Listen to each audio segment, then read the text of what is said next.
Adler to our studio today. We are getting lots of questions from viewers. I'm sure your office is getting a lot of questions too. We were told today from the governor that he expects even more cases in the state as more people get tested. How is the city of Austin prepared for an influx of positive tests? Well, first, thanks for the opportunity to join you here. And the one thing we know for an absolute certainty is there's going to be more people that catch this virus. It works the way the flu works, so there are going to be lots of people that catch this. And we know that. The challenge for us is making sure that not too many people catch it too fast, so that we have this spike then that just overwhelms our healthcare system. That's what we've seen gone wrong in those cities that are having trouble dealing with it. So what we need to do is everything we can do to try to keep that spike as low as we can, which is why we're trying to keep people apart as much as we can, because that's how this spreads. That's why we're asking people to wash their hands so that they don't spread it. We're asking people not to shake hands, but to elbow bump or to bow to one another. A hook 'em horn works instead of a handshake. Most importantly, telling people don't go into work, don't go into school if you're feeling sick.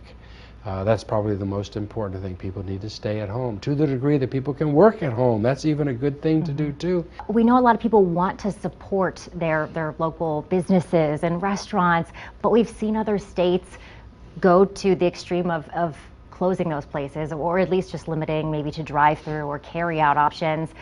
Dallas has already done that. Is there any plan for the city to do that, since the state hasn't given guidance as of yet on whether we should close restaurants at all? You know, it's certainly something that I think we need to give serious consideration to, and we are. We've been meeting daily for about 3 weeks now to identify the things we should do. It wouldn't surprise me if we did something like that. Not only did Dallas do it today, but Houston did it today as well. I mean, a week ago, when we closed down South by, we were an outlier. A lot of people looked at us and said, my God, how can you do that? Yeah. Now a week later, and it's hard to believe it was just a week, but a week later, everybody across the country is doing the same exact thing. We've lowered the number of people that can gather to 50. I don't know that that's far enough. And we are going to be, you know, schools are closing. We're all in this together. We need to do everything we can to not let this catch too fast. I think also something that everybody needs to realize is there's no need to go to a grocery store and buy everything that you think you need for the next week or two. Grocery stores are restocking every night. The distribution centers are full. You don't need to do that. You should just shop the way you normally shop, because when you go back next to shop, the grocery store is going to look like it's always looked. Do you anticipate getting all of the resources that you need, and do you feel like you have access to them right now, whether it's tests or medical supplies? Do you feel like Austin has the resources that it needs? Austin does not have all the resources that it needs. Yeah. You know, I wish we had started in earnest as a country getting testing kits 2 months ago when it first surfaced what we were facing.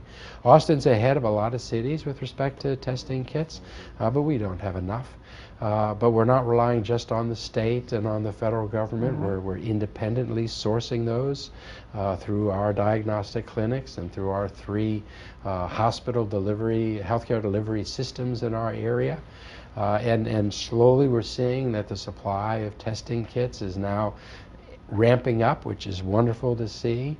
We need the supplies associated with those. We're now realizing, now that we're getting more kits, we don't have enough reagent. I mean, it's always something.